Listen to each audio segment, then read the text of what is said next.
Hello, my Beautiful Thousand Nation. How's everyone doing today? Hopefully, everyone's having a great day. If not, I hope it gets better from here. We are back with another Maverick Files. This one is titled Mystery of CIA Agent Frank Olson. This was actually suggested to me by a subscriber. Now, we have a lot of suggestions actually getting ready to come out and request. A few from my dude Sam. He's got a few requests coming out, and I'm should be starting those before too much longer. I'm actually really excited for those. This is a channel I've not even done yet, and I'm excited. So stay tuned, stick around, whatever the case may be. Yeah. All right. This one is titled The Mystery of CIA Agent Frank Olson, which just is very intriguing to me. And thank you for the suggestion. And I am really excited to get into it. If you guys are excited as I am, go ahead, turn them lights down low, put on something comfy, cup of something special. Let's get concerned for CIA agent Frank Olson. Yeah.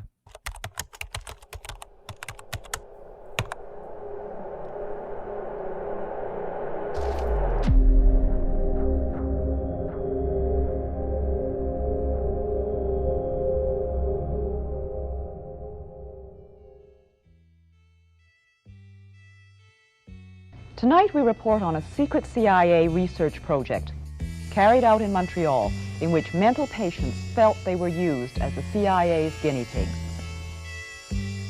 They kept you asleep for 23 days. And while I was asleep, they were shocking the heck out of me with electric shocks.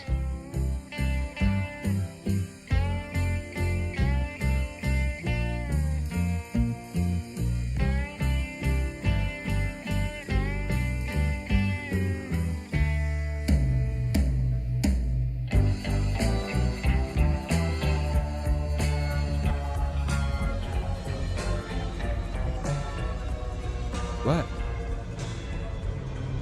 What? What? Welcome back to Maverick Files. Thank you. I know I've discussed MK Ultra with my friend Tetsuya a few months ago. But ladies and gentlemen, MK Ultra is a rabbit hole that doesn't seem to end. So, as always, sit back and let's relax. This is the tragic yet mysterious case of Frank Rudolph Olson.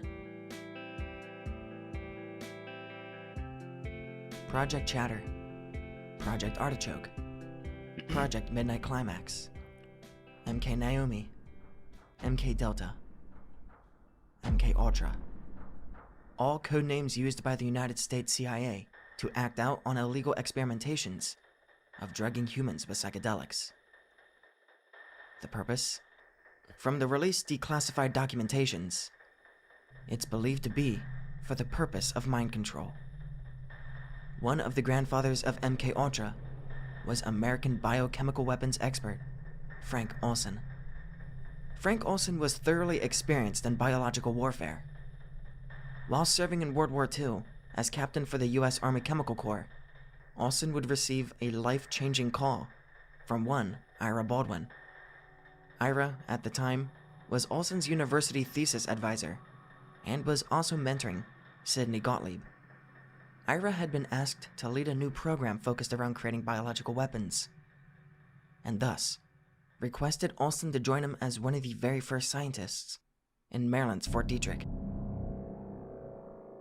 During his time, Olson would assist in studying modern technological warfare and even partake in the utilization of anthrax, a poison that is deadly to both livestock and humans. Eventually, he would be discharged from the army and would continue to work in Fort Detrick, expanding his research into aerobiology. Bro. He would assist in several operations, such as Sea Spray, Harness, and eventually, MK Ultra. Spring of 1949. The United States' fear of the Soviets grew to absurd levels when they assumed the Russians had mastered micro-weaponization, a dangerously covert style of chemical warfare. This phobia resulted in creating the Special Operations Division at Fort Detrick, sometimes referred to as being Detrick within a Detrick because of its own secrecy. These new operations led Olson to be Whoa. the acting chief within a year of being created. But after 4 years of being the chief of the Special Operations Division, Olson stepped down, supposedly due to pressures and stresses of the job affecting his ulcers. But during this time at Fort Detrick, though it is unknown when exactly, Olson secretly began working as a CIA employee. Once stepping down, Frank Olson would stay in contact with the Special Operations Division, but would officially join the CIA. According to Olson's son, Eric Olson, his new work with the CIA would create a lasting effect on his psyche. He would come into work in the morning and see piles of dead monkeys, Eric said. That messes with you. He wasn't the right guy for that. During his time with the CIA, he'd experienced numerous illegal interrogations, consisting of torturing victims for knowledge in international CIA black sites. Man, that's fucked up. Said victims were quote-unquote literally interrogated to death with experimental methods, combining drugs, hypnosis, and torture, all to attempt to master brainwashing techniques and erase memories. After Operation Big Switch was finalized, Olson had arrived in Europe, where it was rumored he traveled to London, Paris, Stockholm, and Berlin. Upon Olson's return to the States, his mood and attitude had drastically changed, I'd according imagine, to his bro. family. And according to Norman Cornoyer, a close co-worker to Olson, he stated that Olson had witnessed more interrogations in Europe, and thus became convinced that the United States had used biological weapons during the Korean War, a strong offender to the recently signed Geneva Convention. After this, Olson visited psychiatrists trained to deal with high-level security clearances. It is speculated that the therapist, William Sargent, reported that Olson had become a security threat, thus requesting his access to military facilities be limited. But it's too late. Olson knew too much. He had spent a decade with Fort Detrick, acted chief of the Special Operations Division, knowing information that others even at Detrick weren't classified to, and had witnessed interrogative accidental murders in Europe. Olson acted within multiple illegal operations, Did he have an such as accident MK now? Ultra and Project Artichoke, and helped Gottlieb bring LSD to the United States. And if American forces had used biological weapons, this would break the Geneva Convention's law against chemical warfare, which could result in the United States of America facing global outrage and possibly sanction them away from trading with the outside world, Yeah. severely hurting the economy. Oh, yeah.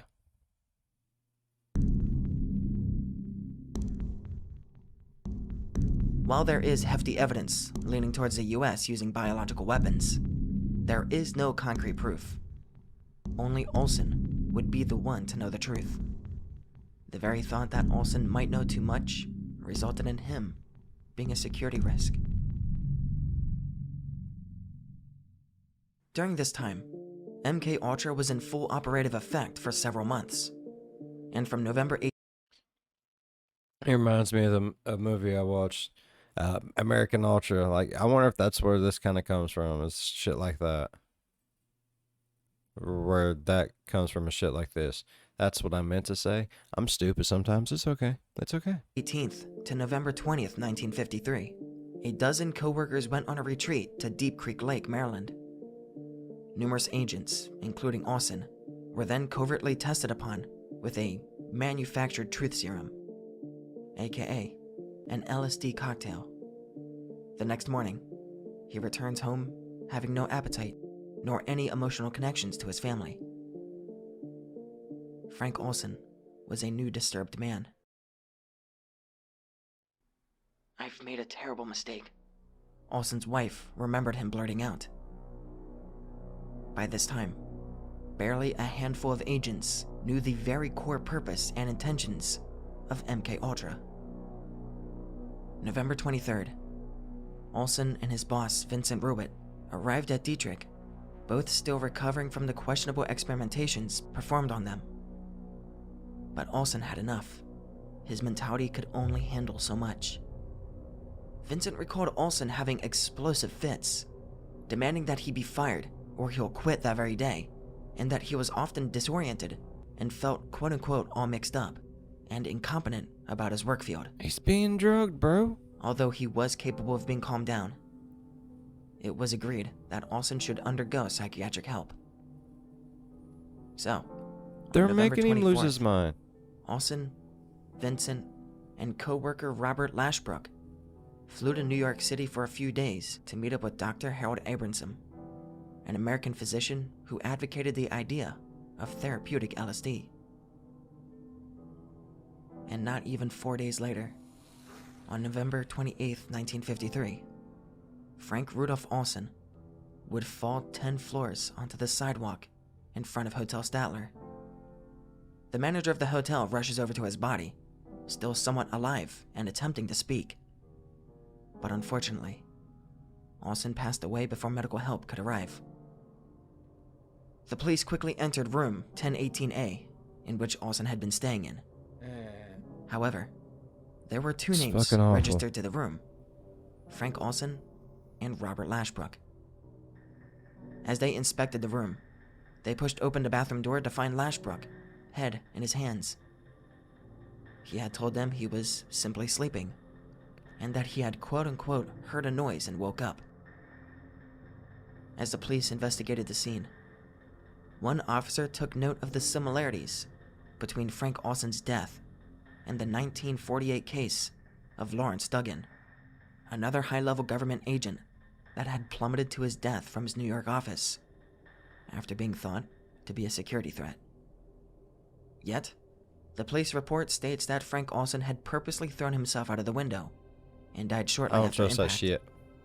The hotel's phone operator reported connecting a phone call from room 1018A to an outside number that belonged to Dr. Harold Abramson. All that was said in the brief conversation was, "Well, he's gone.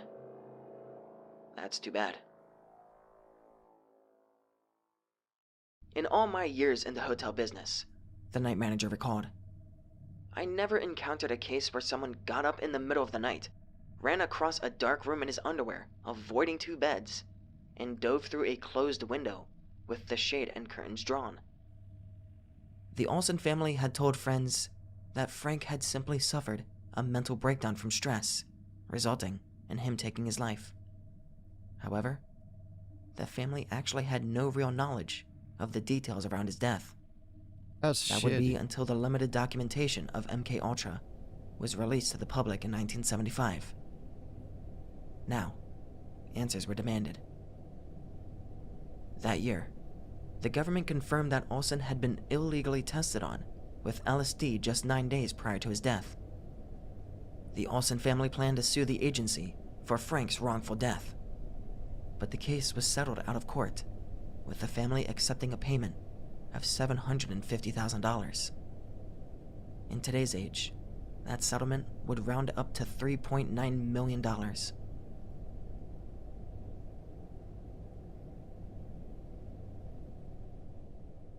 In 1994, the Olson family had decided to have Frank's body operated on for a second autopsy. Seeing that the first one, which was medically performed almost immediately after his death, only stated Frank had simple cuts and abrasions from his fall. But the second autopsy discovered something much darker. What? A large hematoma on the left side of Frank's head, and a large injury to his chest. The team that performed the autopsy agreed that the injuries were caused from blunt force trauma. Blunt force trauma that happened before his fall.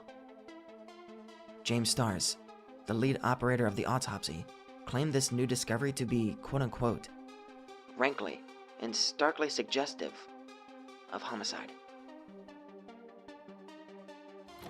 Fun fact, Getting deep in the in your CIA's Manual of Assassination, it states that the most efficient accident in simple assassination is a fall of 75 feet or more onto a hard surface. 75 feet is only 5 stories tall, half the height that Frank Olson had plummeted. Even with this brand new bombshell of information, the Olson family was only met with rejections to further the case, due to already accepting the 1976 settlement. Even though the case was dismissed, U.S. District Judge James Boasberg had written the following about the case. While the court must limit its analysis to the four corners of the complaint, the skeptical reader may wish to know that the public reader supports many of the allegations in the family suit, far-fetched as they may sound.